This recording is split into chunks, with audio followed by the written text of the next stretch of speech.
California voters are in open rebellion against Democrats.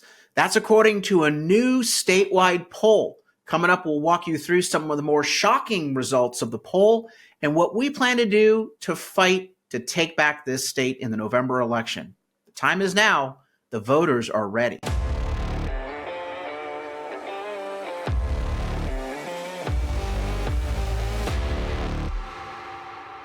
I'm Carl DeMaio, chairman of Reform California, and I have said for a long time that we shouldn't flee the state of California. We need to stay and fight. Oh, I know the grass looks greener on the other side, but staying and fight is absolutely necessary because, number one, we can take back our state.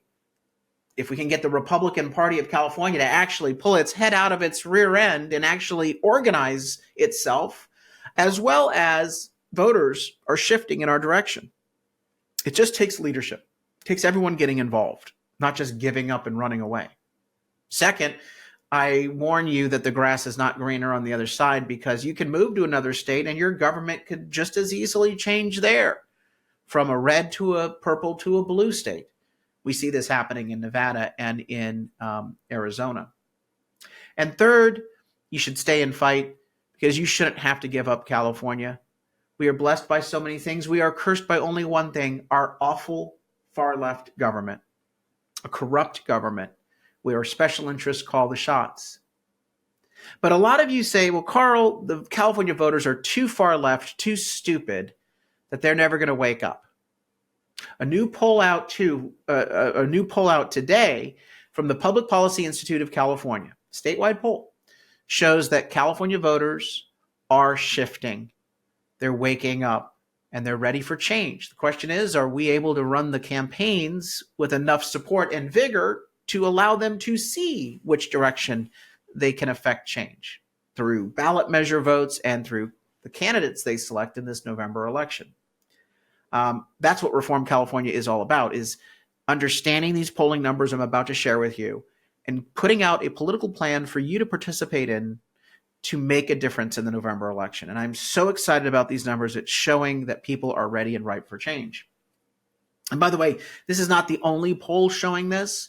This is just the most recent poll. We've been covering some of the polls showing that people are not happy in California for many months. So let's get right into it. Public Policy Institute of California survey, Californians and their government. This was just released today. The polling was done May 23rd through June 2nd, 2024. And let me get right into the overall top lines. I'm going to go right down to the actual polling instrument itself because that's really detailed stuff here. First, what do you think the most important issue is in California? Is it personal pronouns? No. 36% of California voters say that inflation, cost of living, is the most important issue that they face. People understand the economic pain that Democrats have inflicted on them in their everyday lives. The cost of gas, the cost of a fish taco, the cost crisis in this state is the driver of where people are. And so Republicans, reformers, we need to talk about the cost of living and how Democrats have increased the cost with no concern for working families. Another cost issue is housing costs. So if you take those two numbers together, 55% are saying cost of housing, cost of living. That's a massive spike. When you see a 55% number, when you see a 36% number like you see on the first one, or even a 19% number in an open-ended question, it is significant.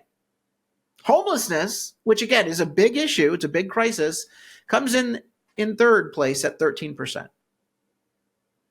I know everyone in California is upset about homelessness, but even with that crisis, cost of living trumps it. Crime at 7%. Then it all tails off from there. 4% saying, climate change. All right. Newsom is not in good position here. More Californians disapprove of the job that Newsom is doing. Pretty boy, hair gel. Oh, I'm so beautiful. Look at me in the mirror. I'm going to be president, right? No, Californians even know that you are a failure. 54% disapprove of Newsom's job, only 44% approve. That is a 10% disapproval margin. That is significant. That is a marked change from the recall, marked change from when he first got elected. Do you approve or disapprove of the legislature? 57% disapprove, 40% approve. But take a look at the numbers compared to Newsom. Typically, people don't like the legislature. The fact that Newsom is just a few clicks away from the legislature as a whole, that is, again, showing just how bad Newsom's positions are. Next, are things going in the right direction or the wrong direction? A whopping 62%, almost 2/3 of Californians say that our state is headed in the wrong direction. 36% say the right direction. You 36%, you need your damn head examined. This shows that people are not going to be just enthusiastic about reelecting the incumbent supermajority Democrats this November. Again, it doesn't mean they're going to vote Republican at this point, because Republicans, again, haven't put together a good campaign, are not hustling, are in no condition to fight, not even willing in some cases to fight. But it shows that there's an appetite for change. When people say that we're on the wrong track, if there are people that come forward and offer an alternative direction, a change, that they have receptive voters out there, 2/3 of voters are ready for change. During the next 12 months, are we going to be financially better off? 68% say that we're headed for bad financial times. So there's a dour outlook on the financial trajectory of our state. Now, thinking of your own finances, 36%, more than a third of Californians say they are worse off. Only about 47% say about the same. 16% say better off, and those must be government workers, because they all got raises and they never have to worry about losing their job. When you go down to financial strain, thinking about housing, the cost of your housing, does it place a financial strain on your family? 46% said no, but 53% said yes, a lot or a little, with 29% saying a lot. Now, going down to voting, let's go down to the presidential election. If it were held today, 55% would vote for Joe Biden, 31% for Donald Trump, 13% for someone else. This is relatively in line with the 2020 election results. Trump is doing slightly better at this point, but Biden is doing slightly less.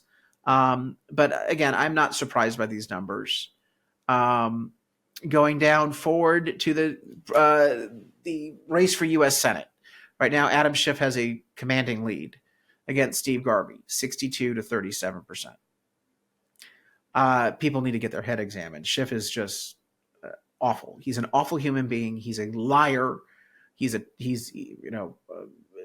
revealed things from the Intel committees. He's lied about what's in the Intel committees. He's just bad on all counts. Going forward to another question that was quite interesting, and that is, should we have a 2/3 vote or a 55% majority for local bond measures? Right now, that ballot measure is tight, with 53% saying no on that measure and 45% saying yes. We at Reform California are trying to defeat this measure. We don't want to make it easier to raise taxes. So we start out with a slight edge, but we have to keep working hard to get a no vote. Now, concerning me, but not surprising me, is the constitutional amendment proposing a 2/3 vote for any measure that requires a 2/3 vote of taxes. That if you raise the bar for tax increases to 2/3, that you should have to get a 2/3 vote on that measure itself. Right now, and we don't support this because we believe a majority vote should be able to amend our Constitution to set up rules for tax increases. It's always been that way. It should always be. This is ACA 13. The Democrats are trying to stop our taxpayer protection initiative. More on that in a minute. Right now, they're leading 58 to 37%. So we have our work cut out for us. We've got to defeat this measure, get a no vote on this. Next is a test of the Taxpayer Protection Initiative, but it uses just the ballot title that the Democrats have put on our measure. It says a November statewide ballot measure is titled Limits the Ability of Voters and State and Local Governments to Raise Revenues for Government Services Initiative Constitutional Amendment. Then goes on to, in a very misleading and pejorative way, for new and increased taxes currently enacted by a 2/3 vote of the legislature requires a statewide election and majority approval. Limits the ability of voters to pass voter-proposed special taxes by raising the requirement to 2/3 vote. Eliminates the voter's ability to advise how to spend revenues. Does not do that, but anyway. Expands the definition of taxes to include regulatory fees. Requires the legislature to set other fees. Summary estimate of fiscal impact. Lower annual state revenues. If the election were held today, would you vote yes, no, or you don't know? 32% yes, 63% no. Again, that's not a surprise given how biased the description is. What if you said that this initiative would end the mileage tax in the state of California? Would ban the ability for the politicians to impose a flat fee on your utility bill based on your income. If you earn too much, you pay more for your electricity. If you ask the question that way, you're talking about a 2/3 vote yes. So while it's concerning to have a starting point with these numbers, remember that that is a biased statement. I would put us right now in the low 40s and the opposition in the low 40s with a bunch of people undecided. We can get this measure across the 50% threshold. We have to work hard because everything is on the line with the Taxpayer Protection Initiative. Going down, I want to share a few other things. Do you think Prop 13 turned out to be mostly good or a bad thing? 65% of Californians say Prop 13 is a good thing. Smart. Next, do you think that we have a budget crisis? 42% say it's a big budget crisis. 49% say it's somewhat of a problem with our budget. Only 7% say not a problem. You 7% are not paying attention.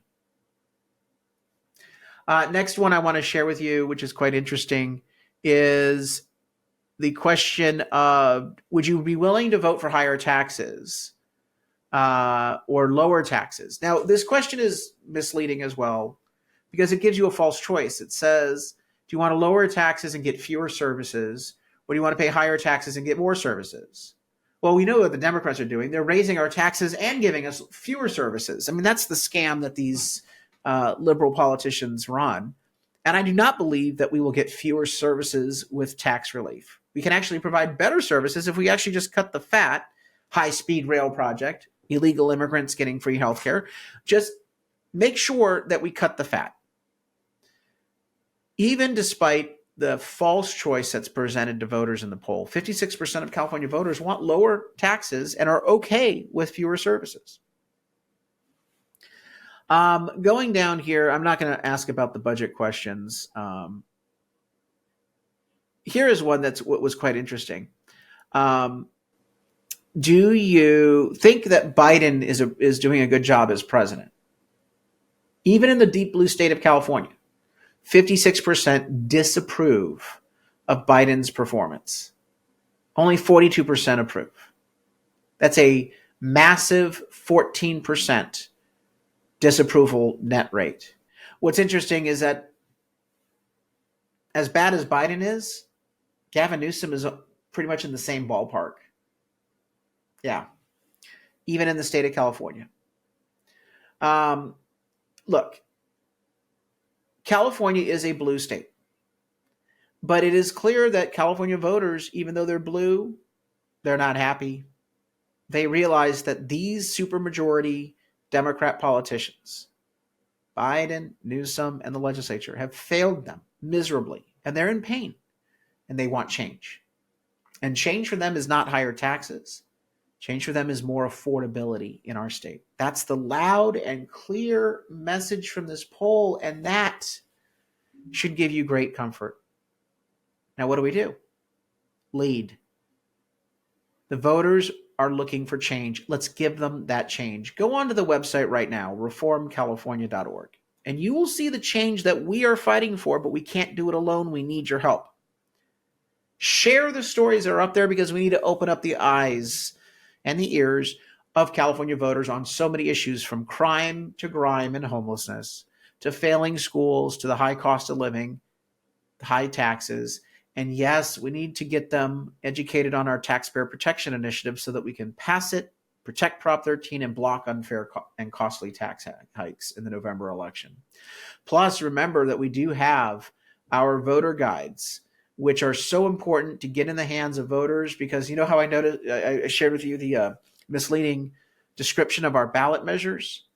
We give the plain English description of the ballot measures, and it really does bring the voters to our position. These voter guides are so powerful. The plain English voter guide at Reform California moves the votes to our side. But we need you to share the voter guides come November. So make sure you're on the list to get the voter guide. Sign up at your first name, last name, email, phone, and zip code. October 1st, you will get a text and an email with the electronic version of our voter guide for you to use and for you to share with your friends, neighbors, and family so they can use it as well. Finally, chip in a contribution to our campaign. We are entirely funded by grassroots supporters like you. We can't do it without your help. Put gas in the tank by contributing online at reformcalifornia.org. Until next time, Carl DeMaio, chairman of Reform California. Help us break through the censorship of the liberal media. Like this video, subscribe to this channel, and smash that notification button so you can stay up to date on all the developments in California news and politics. Also, please visit the website, reformcalifornia.org, for ongoing news coverage and to join one of our campaigns in the fight to take back our state. If you can, please sign up as a volunteer or chip in a contribution. This episode of Reform California with Carl DeMaio, paid for by Carl DeMaio for State Assembly 2024.